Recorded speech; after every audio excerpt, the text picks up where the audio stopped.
Good morning, students. Today we are talking about narrative text part 2, Folktale Sangkuriang.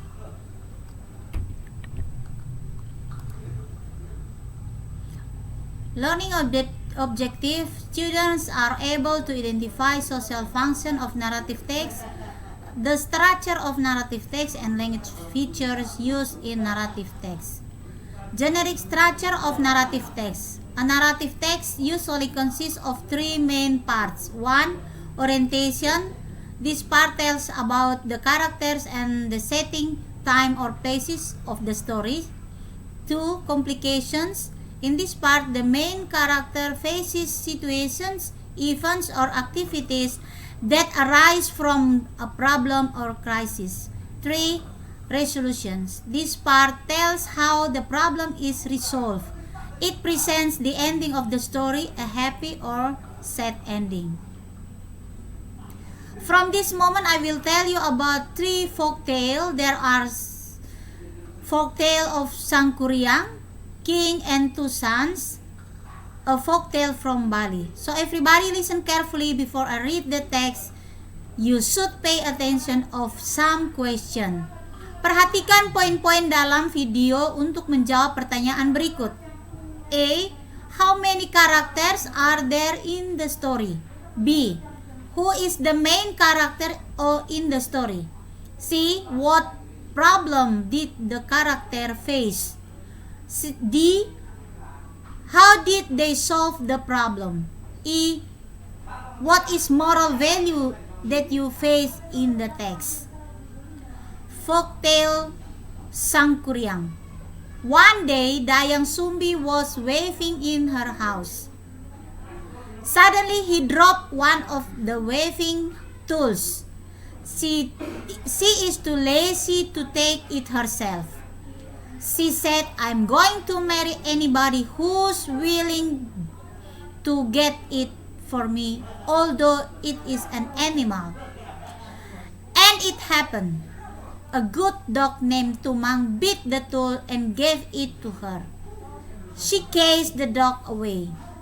However, she finally married the dog. Perbangkara, her father, was very angry knowing that his daughter was pregnant. He sent her to a forest. In a forest, she had a baby. She called him Sangkuriang. The baby grew up to a handsome man. He liked hunting.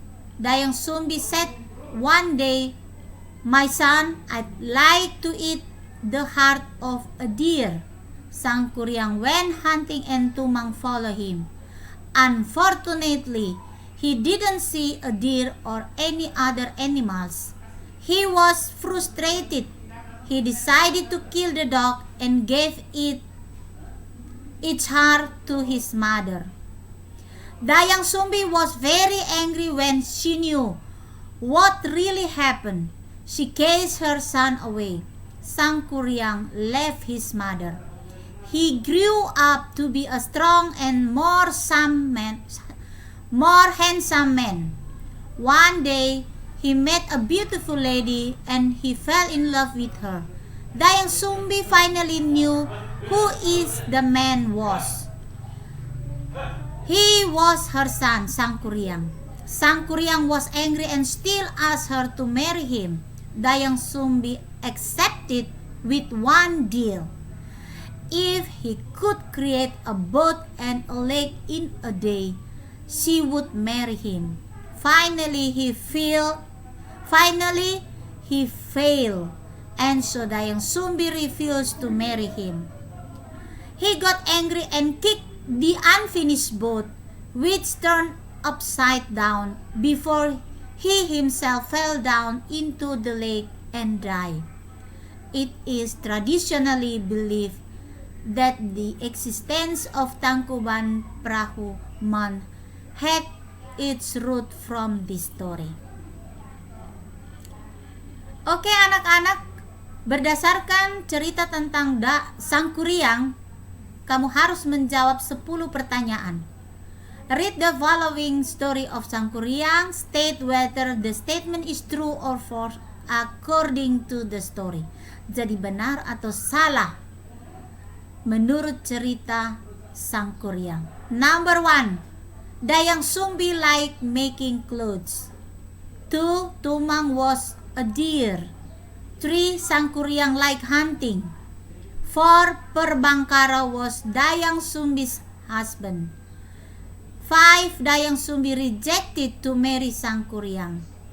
6. Dayang Sumbi wanted to eat a bear's heart. 7. Sangkuriang killed her father. 8. Sangkuriang didn't know that the lady was his mother. 9. Dayang Sumbi asked Sangkuriang to make a bow for her. 10. The text is a narrative text. Jadi kamu harus menjawab pertanyaan ini ya, 10 pertanyaan berdasarkan cerita tentang Sangkuriang. Yang berikut, a king and 2 sons.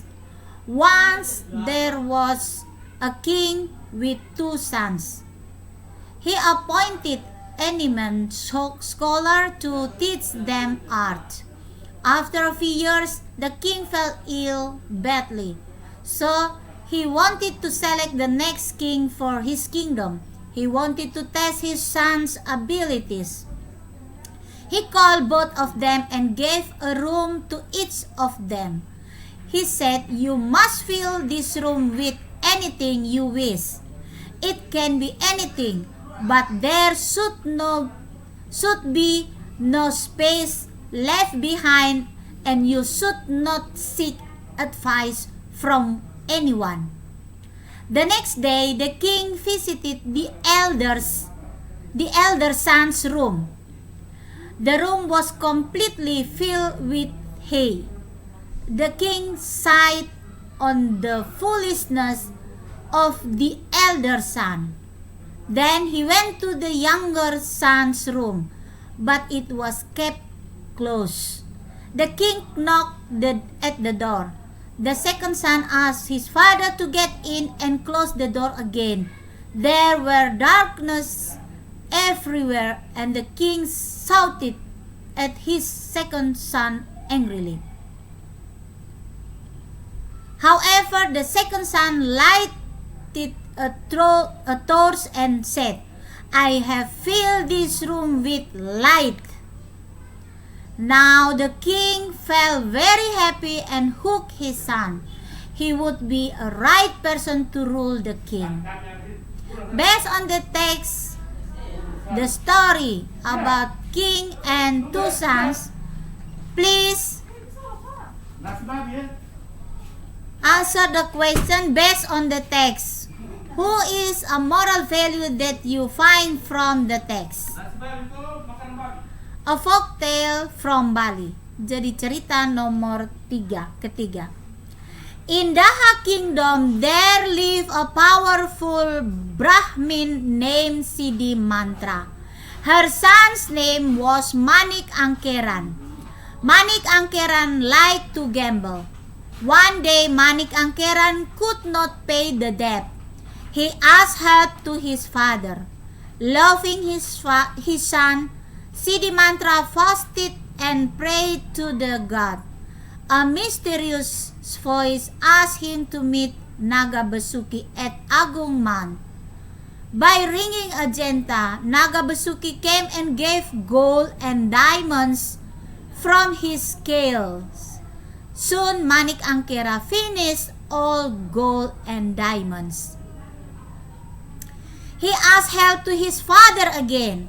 Siddhi Mantra come to Naga Basuki. This time Manik Angkeran secretly followed his father. A few days later, Manik Angkeran stole his father's jenta and came to Naga Basuki. Manik Angkeran got gold and diamonds, but he was not satisfied. Manik Angkeran saw a big gem at the end of the dragon's tail. When Naga Basuki turned toward the cave, Manik Angkeran immediately cut off the dragon's tail and ran away. Nagabasuki was furious and linked Manik Angkeran's footprints. Then he turned into ashes. Siddhimantra was aware of this situation and begged Nagabasuki to revive his son. Nagabasuki agreed if his tail was back. With his magic, Siddhimantra returned the tail back to normal. Then Nagabasuki revived Manik Angkeran. Siddhimantra knew that he could not live with his son again. With his wand, Siddhimantra made a line that separated him from his son. There come spring growing into a sea. This is the legend of Bali Strait separating Java from Bali. Students, based on the text about folktale from Bali, you should answer 5 questions based on the text above. Number 1. What is the purpose of the text? A. To persuade the readers about the writer's opinion. B. To entertain the readers. C. To know how Bali Strait made. D. To tell about Daha Kingdom. E. To share an event in Bali. 2.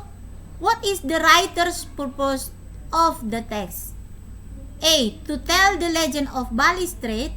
B. To tell the legend of Siddhimantra and Manik Angkeran. C. To tell the legend of Nagabasuki. D. To tell the legend of Daha Kingdom. E. To tell the legend of powerful Brahmin Daha Kingdom.